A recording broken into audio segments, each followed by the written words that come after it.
നമസ്കാരം. ദേവീശ്വരയുടെ അമ്പലത്തിൽ നിന്ന് പൊട്ടക്കുടിയിലോട്ട് പോകുന്ന വഴിയിൽ ലെഫ്റ്റ് സൈഡിലായിട്ട് എൻ്റെ വീട്. അപ്പം ഞാൻ കൊച്ചായിരിക്കുമ്പോൾ എൻ്റെ വീടിൻ്റെ മുൻപേ മുഴുവനും പാടങ്ങളായിരുന്നു. അപ്പോൾ അപ്പുറത്തെ റോഡിൽ കൂടെ വണ്ടി പോവുകയാണെങ്കിൽ മനുഷ്യർ നടന്നു പോവുകയാണെങ്കിൽ ഇവിടെ നിന്ന് കാണാം. വെള്ളപ്പൊക്കം വരികയാണെങ്കിൽ പാടം മുഴുവനും പൊങ്ങിയിട്ട് റോഡ് വരെ വെള്ളം കയറുമായിരുന്നു.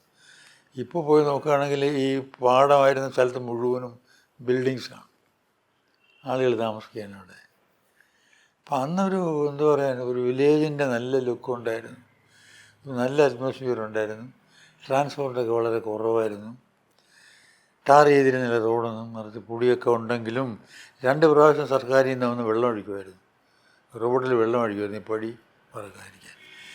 വലിയ ട്രാൻസ്പോർട്ടില്ലാത്തതുകൊണ്ട് ഞങ്ങൾ ചിലപ്പോൾ റോഡിൽ തന്നെ ഫുട്ബോൾ കളിക്കുമായിരുന്നു.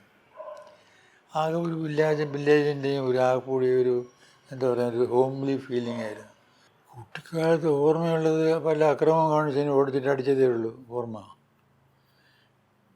വല്ല കുഴപ്പം കാണിച്ചതിന്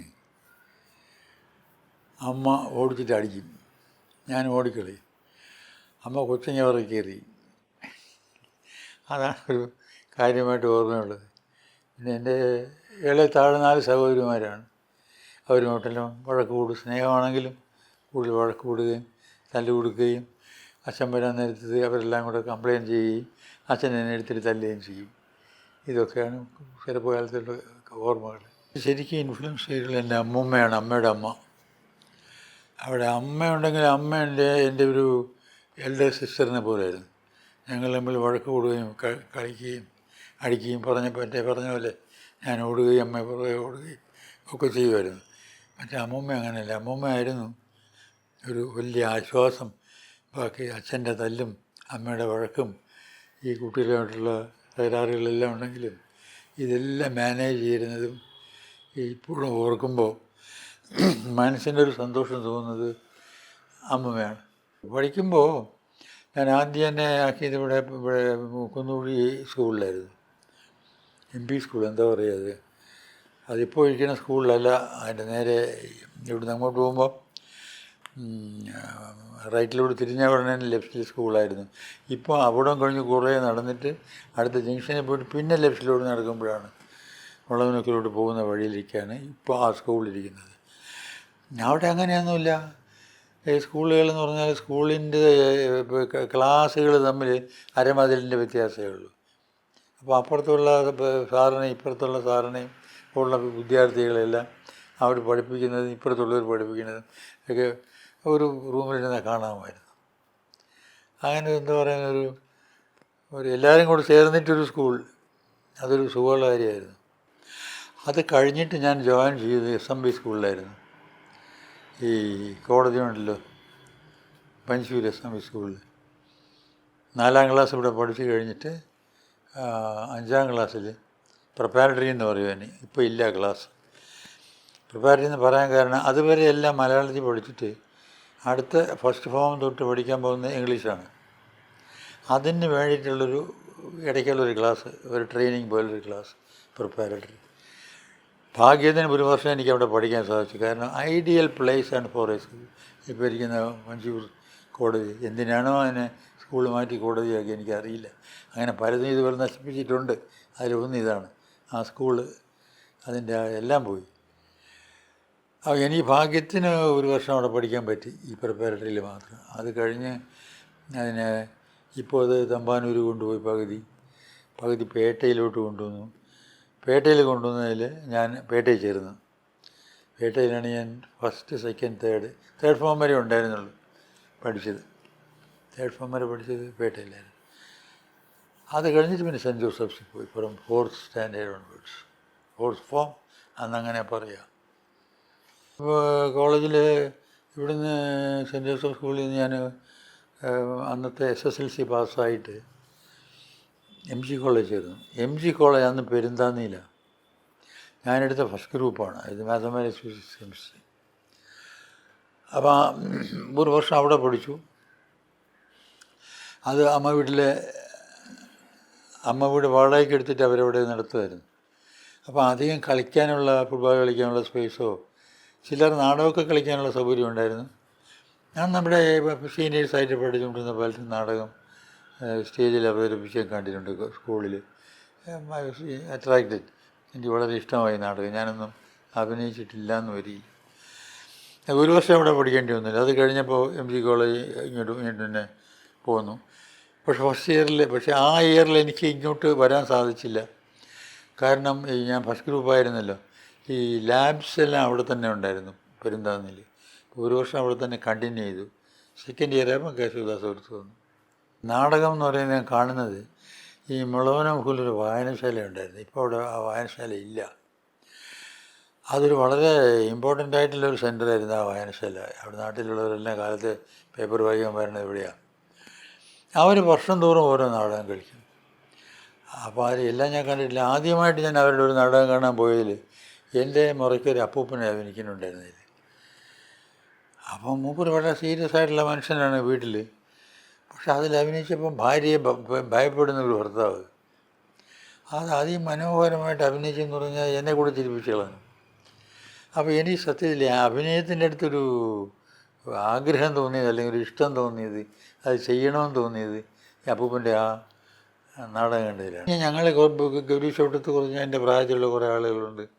ഞങ്ങൾ തന്നെ നാടകങ്ങളൊക്കെ വേലിക്കൂട്ടി അഭിനയിക്കുമായിരുന്നു. അതെ, ഈ നാട്ടിൽ തന്നെ. അപ്പം സ്റ്റേജൊന്നും ഇല്ലെങ്കിൽ സ്റ്റേജ് ഞങ്ങൾ റെഗുലറായിട്ട് യൂസ് ചെയ്യുന്ന അവിടെ ഒരു അമ്മാവൻ്റെ പശുവിനെ കെട്ടണ തൊഴുത്തുണ്ടായിരുന്നു. അപ്പോൾ തൊഴുത്തിങ്ങനെയാണല്ലോ ശകലം പൊങ്ങിയിട്ട് ഒരു സ്റ്റേജിൻ്റെ ഇതിലാണല്ലോ. അങ്ങനെ പൊങ്ങിയൊരു പശുവിനെ എല്ലാം അഴിച്ച് പിടി കെട്ടാൻ നേരത്ത് ഇതെല്ലാം വൃത്തിയാക്കിയിട്ട് ഞങ്ങൾ അവിടെയാണ് നാടകം കളിച്ചുകൊണ്ടിരുന്നത്.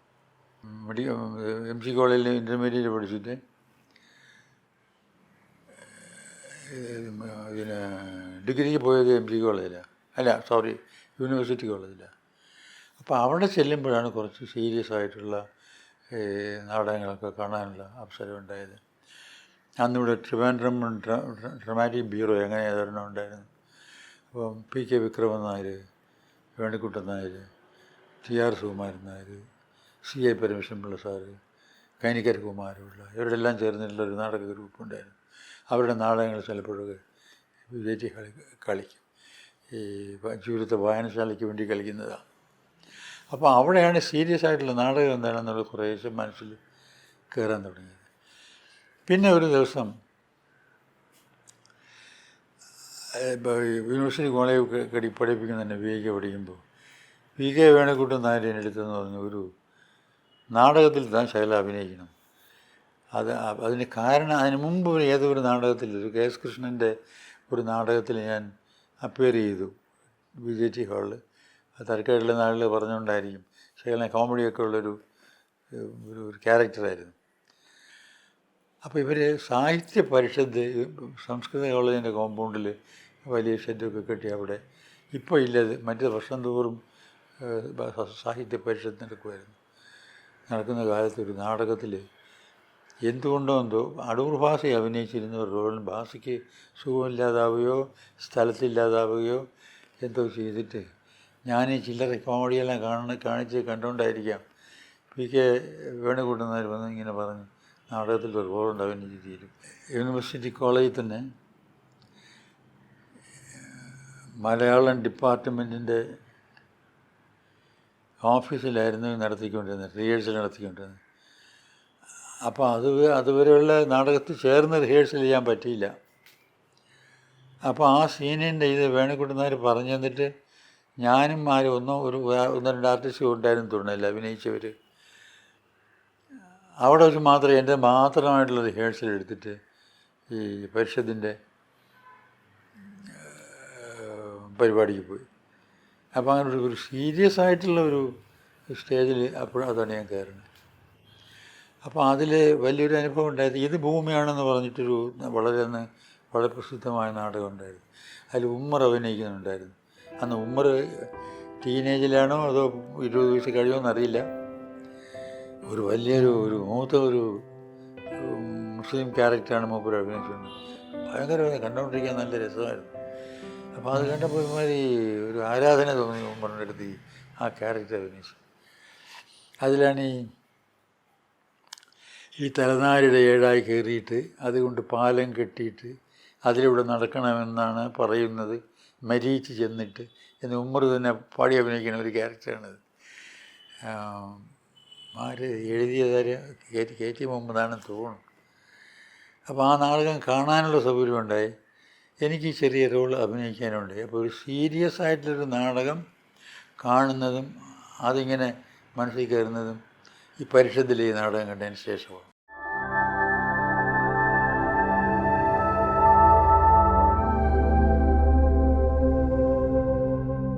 അന്ന് സിനിമയൊക്കെ വളരെ കുറവാണ്. മലയാള സിനിമ ഇല്ലേ ഇല്ല. വലുതും ഉണ്ടോന്ന് ഉണ്ടായിന് തമിഴ് പടമാണ് കാണാൻ പോവുക. അപ്പോൾ വീട്ടിൽ നിന്ന് ഇപ്പോൾ പറഞ്ഞ പോലെ ചിലപ്പോൾ അമ്മയുണ്ടാവും, അമ്മമ്മ ഉണ്ടാവും, അച്ഛൻ വരാറില്ല. ഏതെങ്കിലും തിയേറ്ററിൽ പോയിട്ട് വല്ല സിനിമയും കാണും. അപ്പോൾ ഇതൊക്കെ കണ്ട ആ സമയത്ത് അതിൻ്റെ അടുത്ത് എത്ര ഇഷ്ടം തോന്നിയില്ല. അതല്ല അതിൽ നടനാവണമെന്നോ സിനിമ പിടിക്കണമെന്നോ ഒന്നുമല്ല. എന്തോ ഒരു ഒരു ഒരു ആർട്ടിനെടുത്തൊരു പ്രത്യേക താല്പര്യം വെച്ചാൽ വീണ്ടും വീണ്ടും സിനിമ കാണാനുള്ള ആഗ്രഹമുണ്ടായി. ഈ അഭിനയിക്കുക, നാടകം, അഭിനയം എന്നുള്ളതിങ്ങനെ മനസ്സിൽ കിടപ്പുണ്ടായിരുന്നു. സൗകര്യം കിട്ടിയപ്പോൾ ചെയ്യുമായിരുന്നു. ഞാനിവിടെ കോളേജ് പഠിക്കാൻ നേരത്തും വിജയ് ഹാളിൽ പല നാടകങ്ങളും അഭിനയിച്ചിട്ടുണ്ട്, മറ്റത് അല്ലാതെ തന്നെ. പിന്നെ ബനാറസിൽ പോയിട്ട് എംഎക്ക് പഠിക്കുമ്പോൾ അവിടെ നാടകം കളിച്ചിട്ട് അവിടെ ബെസ്റ്റ് ആക്ടർ അവാർഡൊക്കെ കിട്ടിയിട്ടുണ്ട്. എനിക്ക് ബെസ്റ്റ് നാടകത്തിനുള്ള അവാർഡ് കിട്ടിയിട്ടുണ്ട്. ഇതൊക്കെ ആയിട്ടാണ് തിരിച്ചു വന്ന് നാഗർകോവിൽ കോളേജിലെ അധ്യാപകനായത്.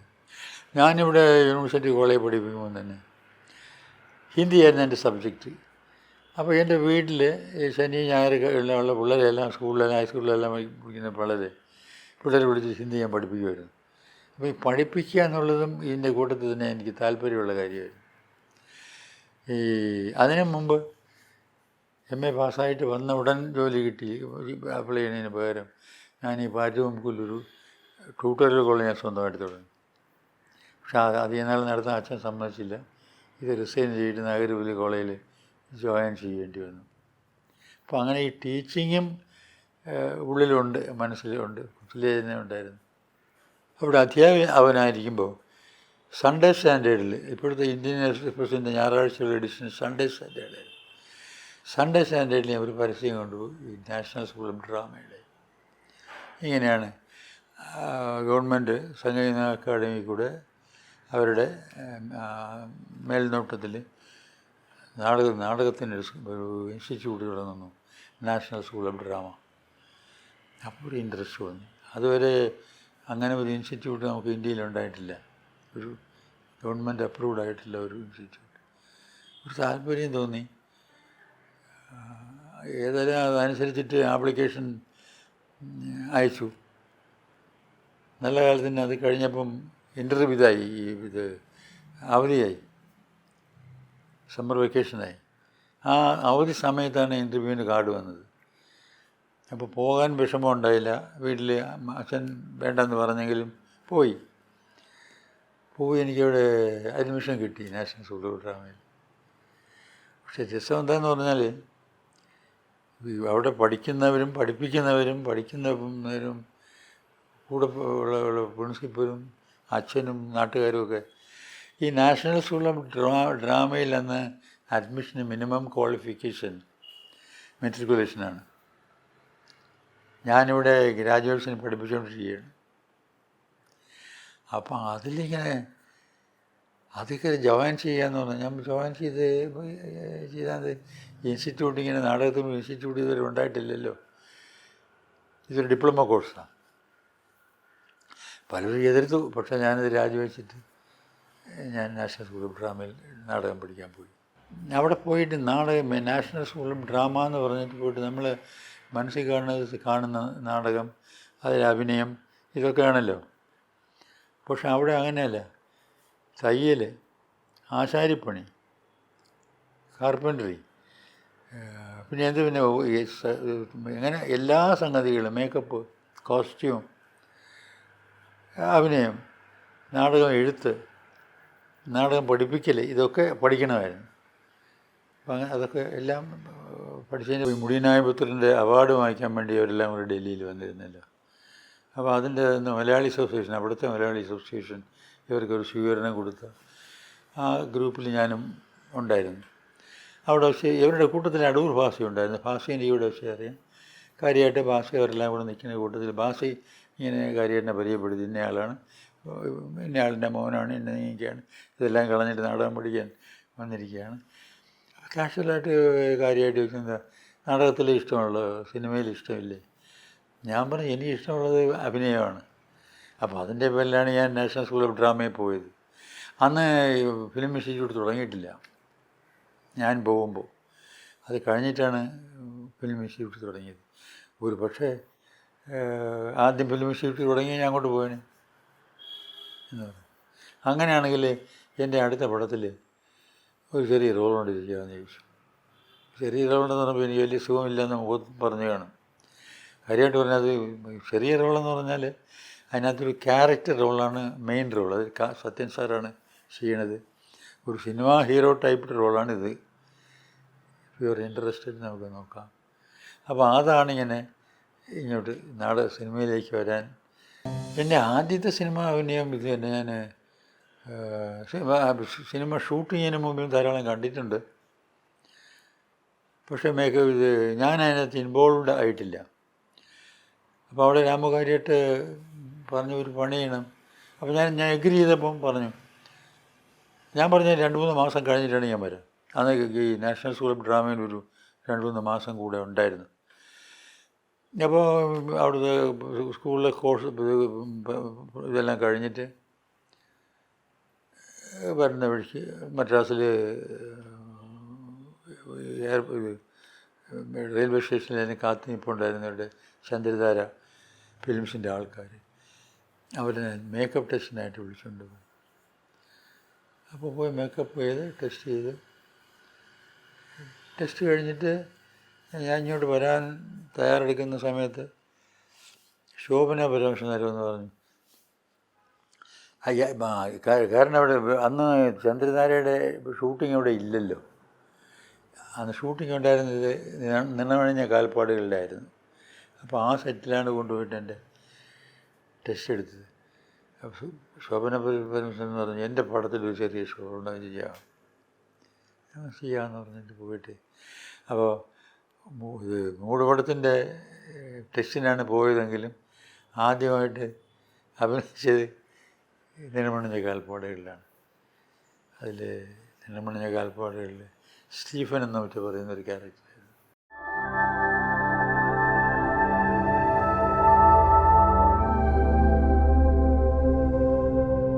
എനിക്ക് ഒരു അഭിനയിക്കാനൊരു ഈ അഭിനയമാണല്ലോ മനസ്സിലുള്ളത്. അഭിനയിക്കാൻ മനസ്സ് നിറച്ച് അഭിനയിക്കാനൊരു അവസരം കിട്ടിയത് ഇതിലാണ് ഭാർഗവി നിലയം. അതിൽ ഭാർഗവി നിലയം എൻ്റെ ഏതാണ്ടൊരു 8ാമത്തെ പടമാണ്. അതിൽ ചെറിയ ചെറിയ റോളുകൾ, നല്ല റോളുകളുണ്ട് അതിനിടയിൽ. ഭാർഗവി നിലയത്തിൽ ഒരു ഫസ്റ്റ് ഹാഫ് 1 മാൻ ഷോയാണ്. അപ്പോൾ ആക്ടിങ്ങിന് നല്ല സ്കോപ്പ് ഉണ്ടായിരുന്നു. അത് ചെയ്യാനുള്ളൊരു ഇതുണ്ട്. ഇപ്പോഴും ഈ അഭിനയിക്കാൻ ഏറ്റവും കൂടുതൽ അവസരം നൽകിയിട്ടുള്ള അപൂർവം പടങ്ങളിലൊന്ന്. പഠിക്കുന്ന കാലത്ത് ഞാൻ ഹൈസ്കൂളിൽ പഠിക്കുമ്പോഴത് അത് കോളേജിൽ പഠിക്കുമ്പോഴാണ് ഷെമീൻ പബ്ലിഷ് ചെയ്തത്. ഞാൻ 5-6 പ്രാവശ്യം വായിച്ചു എന്നുള്ളതാണ് അന്ന് തന്നെ. അപ്പോൾ ഈ ക്യാരക്ടറിൻ്റെ മനസ്സിൽ അന്നേ കയറി. അപ്പോൾ അത് ചെയ്യാനൊരു അവസരം കിട്ടിയ ഭയങ്കര സുഖമായി. അത് ഇന്നും 100-400-ലധികം പടങ്ങൾ ചെയ്തു എന്ന് വരികയിലും ഇപ്പോഴും മനസ്സിൽ ഫ്രഷായിട്ട് അത് ചെമ്മീനെ പോലെ കുറേ പടങ്ങളാണ് ഉള്ളത്. ഈ പറഞ്ഞ പോലെ ഭാർഗവി നിലയം, ചെമ്മീൻ, അത് ഗോപാലകൃഷ്ണൻ്റെ ഇത് സ്വയംവരം, അങ്ങനെ കുറേ പടങ്ങളുണ്ട്. ഉമ്മാച്ചു.